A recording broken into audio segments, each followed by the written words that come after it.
রবের শুটিং চলছে এবং কো আর্টিস্ট হিসেবে সাবিলা নূর আছে। সাকিবের সাথে সাবিলা নূরের কতটা মানে কেমিস্ট্রি বা কেমন মানায় বা শুট করে কেমন? আমি তো আসলে দেখিনি, স্ক্রিনে দেখার পর বোঝা যাবে। বাট সাবিলা নূর খুব ভালো একজন আর্টিস্ট এবং ভালো অভিনয় করে, দেখতে খুব সুন্দর। তো তার জন্য শুভকামনা। এবং সাকিব ভাই তো সাকিব ভাই, সো হোপফুলি ভালো কিছু হবে। সাকিব খান গত 2-3 বছর আমরা দেখতেছি যে বাইরের নায়িকাদের নিয়ে বেশি কাজ করেন। সাবিলা নূরকে নেওয়া হলো, তো উনার বাংলাদেশে অনেক নায়িকাই আছে, অনেক ভালো। তো বাংলাদেশের নায়িকাকে বাদ দিয়ে বাইরের নায়িকাগুলো আনার কারণে আমাদের অনেক নায়িকারা কাজের থেকে, মুভির থেকে পিছিয়ে পড়ছে। এই বিষয়ে আপনার মন্তব্য?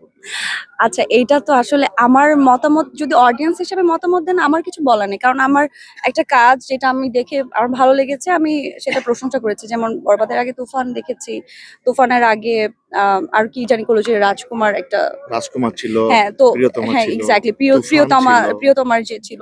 তো সবগুলোই ভালো। আমার মনে হয়নি যে কাস্টিং এর কারণে সিনেমাটা আমরা এড়িয়ে যাবো, এরকম কিছুই না। বাইরে নায়িকা হোক, দেশীয় নায়িকা হোক, যেই হোক, কাজটা ভালো হোক, এটা ভালো কাজ হোক, ভালো একটা সিনেমা হোক, এটাই চাই। বড় পর্দায় আমরা কবে পাচ্ছি? আমার প্ল্যান হয়নি। আমি এখন সামনে কোরবানিতে নাটক নিয়ে ব্যস্ত।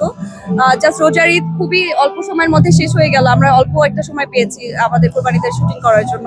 এই কারণে আমি খেলাতেও বেশি সময় দিতে পারছি না। সামনে আমার নাটকেই আসবে, ঈদ উপলক্ষে বেশ কিছু নাটক করা হবে, ওইগুলোই পাবে। আর সিনেমা নিয়ে প্ল্যান হলে জানবে দর্শক। নাটকে মানে নায়ক হিসেবে কাকে বেশি ভালো লাগে, কার সাথে অভিনয় করতে বেশি ভালো লাগে? ভাইয়া সবাই যাদের সাথে করি। আজকে এই পর্যন্ত, থ্যাংক থ্যাংক ইউ আমাদের সাথে থাকার জন্য।